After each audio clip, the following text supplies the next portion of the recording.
வழிமுறை காட்டிருக்காங்கல்ல, அந்த வழிமுறையை பின்பற்றி நம்ம எந்த ஒரு விஷயமும் செஞ்சோம் அப்படின்னா அது வந்து நமக்கு பலனாக இருக்கும். அப்ப இந்த குனூத்து நாசிலா எப்படி எங்க எப்படி ஓதணும், எப்படி ஓதணும் யாருக்கா தெரியுமா? பஜர் இல்லைன்னா எந்த ஒரு பரலான தொழுகை முடிஞ்சு தொழுகை இருக்குல்ல, அந்த தொழுகைக்கு பிறகு இப்ப 2 ரகாத் தொழுதோம். பரலான தொழுகை பஜர் தொழுகிறோம்ல, தொழுகைக்கு 2வது ரகாத் போயிட்டு ருக்குக்கு போயிட்டு எழுந்து நின்ன உடனே நம்ம குனூத்துக்கு எப்படி கையை தூக்கி துவா பண்றோம், அதே மாதிரி பரலான தொழுகைக்கு 2 ரகாத்துல ஒரு ரகாத் முடிச்சிட்டு 2வது ரகாத் சஜ்தா போறதுக்கு முன்னாடி, புரியுதா? ஒரு ரகாத் சஜ்தா போயிட்டு வந்துட்டோமா, 2வது ரகாத்து ருக்கு போயிட்டு சமி அல்லாஹு லிமன் ஹமீதா சொல்லிட்டு சஜ்தாக்கு போகாம கையை தூக்கிட்டு யா அல்லாஹ் இப்போ நடக்கக்கூடிய இந்த பிரச்சனைகளுக்கு நம்ம என்ன துவா கேட்கிறோமோ அந்த துவா தான் வந்து என்னன்னா குனூத்து நாசிலா.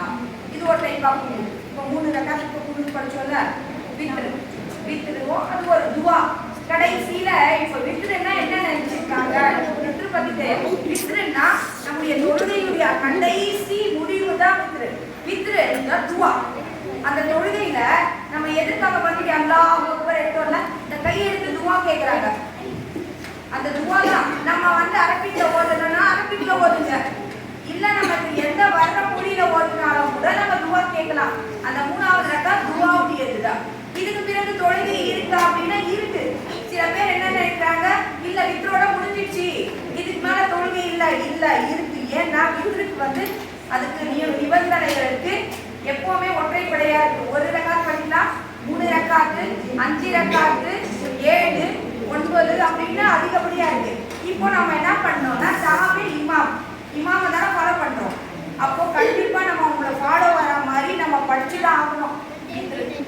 முடிச்சுட்டு இன்னும் நம்ம வித்ரு முடிக்கல, நாம தஹஜ்ஜுக்கு எழுந்து படிப்போமா இல்லையா? அதுக்கு மேல நீங்க எத்தனை ரகாத் வேணாலும் படிக்கலாம். படிச்சு முடிச்சுட்டு அந்த கடைசியில 2 ரகாத் வித்ரு படிச்சுக்கணும். படிச்சோம்னா உங்களுக்கு 5 ரகாத் வித்ரு முடிஞ்சிடும். அப்போ உங்களுடைய வித்ரும் முடிஞ்சிடுச்சு. இங்க படிக்கிற நன்மை, இமாம் பின்னாடி நீங்க நன்மை, அந்த நின்று படிக்கிற நன்மையும் உங்களுக்கு கிடைச்சிடும். ஜமாத்து எப்பவுமே இமாமை பின்தொடங்கிற இமாம் என்ன பண்றாரோ அது நீங்க ஃபுல்லா முடிச்சுதான் ஆகணும். இமாம் தொழுறாரு, நான் ஒரு இடத்துல தொழுறேன் அப்படின்னா அந்த அதுக்குரிய நன்மை கிடையாது. அவங்களுக்கு என்னன்னா அதுக்குரிய தண்டனைகள் உண்டு. ஏன்னா எப்பவுமே ஒரு ஜமாத் இருக்குது, இன்னொருத்தர் தனியா ஓதக்கூடாது, ஜமாத்தை உருவாக்க கூடாது. ஸோ யார் யாரும் இமாம் பண்ணிட்டீங்க, இமாம் என்ன செய்யறாரோ நீங்க பின் தொடங்கிதான் ஆகணும். நீங்க வித்து தொழுதுதான் ஆகணும். ஏங்க எக்ஸ்ட்ரா படிக்க என்ன குறைய போகுது நான் கேட்கிறேன். சேர்த்தே படிக்க அந்த ஜமாத் புரிஞ்சிடுச்சா, மீதி இருக்கிற வீட்டுல போயிட்டு 2 ரகாத் முடிங்க. இதுக்கு மேல என்னால தஹஜ்ஜுத்ல எடுத்து படிக்க முடியாது அப்படின்னா 2 வீட்டு படிச்சுங்க, 5 முடிஞ்சிடுச்சு. அதிகமா படிக்கக்கூடிய நன்மை தானே நமக்கு கிடைக்கும். சரியா? இன்ஷா அல்லாஹ். அப்போ குனூத்து நாசிலா இன்னிலிருந்து ஆரம்பம் செய்யறோம். பரலான தொழுகைக்கு பிறகு எந்த ஒரு ஃபஜர் படிக்கிறீங்கன்னா ஃபஜர் படிங்க, இல்ல நான் வந்து லோஹர்ல படிக்கிறேன் அப்படின்னா அப்போ பரலான தொழுகை முடிவு கடைசி படிக்கிறோம்ல, 3 ரகாத் முடிஞ்சிச்சு, 4வது ரகாத்து ருக்குக்கு போயிட்டு நின்ன உடனே கையை எடுத்துட்டு யாருக்காக நம்ம துவா கேட்கணுமோ அந்த துவாவை கேட்டுட்டு அப்புறமா சஜ்தால போகணும். நல்லா தெரிஞ்சிச்சா? குனூத்து நாசிலான்னா என்ன? பரலான தொழுகைக்கு பிறகு கடைசி எண்ணில ருக்குக்கு சஜ்தா போறதுக்கு முன்னாடி கேட்கக்கூடிய துவா. இது வந்து நபி ஸல்லல்லாஹு அலைஹி வஸல்லம் அதிகமா கேட்டாங்க. மிகப்பெரிய ஒரு போர் நடந்துச்சு. அந்த போர்ல வந்து அவங்க அந்த போருடைய இதுல அவங்களுக்காக சபிச்சு கூட துவா கேட்டிருக்காங்க இந்த குனூத்து நாசிலால. அந்த மாதிரி மக்கள் எல்லாமே வந்து ஷஹீதாகிட்டே இருக்காங்க. ரொம்ப எல்லாருக்கும் வந்து கொல்லப்பட்டாங்க. அவங்களுக்கு தாங்க முடியல. அந்த நேரத்துல இந்த குனூத்து நாசிலா வந்து ஓதிருக்காங்க. அவங்களுக்காக வந்து பதுவா செஞ்சு கூட அந்த கை எடுத்துட்டு யாரெல்லாம் இந்த விடாதல்ல அப்படின்னு. அதே மாதிரி நாம இன்னைக்கு தான் துவா செய்ய போறோம்னா பதுவா யாரு செய்ய போறோம்? அமெரிக்கால ஒருத்தன் இருக்கான் பாருங்க, அவன் சாவணும் அப்படின்னு நம்ம துவா செய்ய போறோம். இன்ஷா அல்லாஹ். இன்ஷா அல்லாஹ் நம்மளுடைய துவா அல்லாஹ் ரமலானுடைய மாதமா இருக்கு, கண்டிப்பா ஏற்றுக்கொள்ளப்படும்.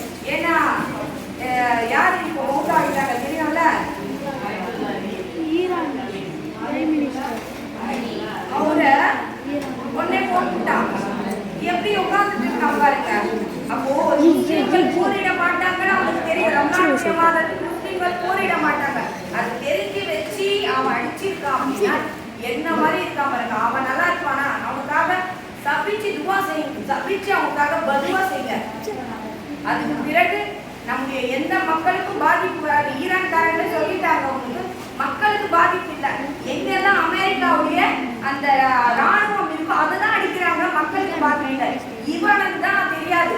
முஸ்லிம்கள் எந்த ஒரு விஷயமும் சிறப்பா செய்வாங்க, அவங்க எதுவுமே செய்யல.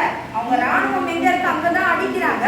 ஆனா இவன் என்ன பண்ணா அப்படின்னா மக்களை அடிச்சுட்டான். ஃபர்ஸ்ட் 1000 அவர் அழுது சொன்னாங்க, சின்ன சின்ன பிள்ளைங்க மவுத்தாட்ட அழுதாங்க. ரெண்டாவது அவங்களே கொண்டு போட்டான். ஆனா இது விட மாட்டாங்க அவங்களும். ஏன்னா மிகப்பெரிய ஒரு தலைவர் அடிச்சாங்க, சும்மா விட்டுடுவாங்களா? அடிப்பாங்க. ஆனா மக்கள் அடிக்க மாட்டாங்க. எங்க இருந்து அமெரிக்காவுடைய அந்த அந்த படை இருக்கோ அதை மட்டும்தான் அடிக்கிறாங்க. அதுதான் யாருமே பயப்பட தேவையில்ல. அடிக்கக்கூடியது காப்பாற்றக்கூடியவன் நல்லா ஒரு துணை இருக்கா. நம்ம எல்லாருக்காக துவா செய்யலாம். குறிப்பிட்டு இவனுக்காக நம்ம பதுவா செய்யணும். குடுத்து நாசிலா ஓடிக்கொண்டு பதுவா செய்யக்கூடியவராக இருக்கணும். இன்ஷால்லா சரியா. இதுதான் நான் அதிகமா சொல்லணும்னு நினைச்சேன். சரி, அல்லாஹ் அக்பர்.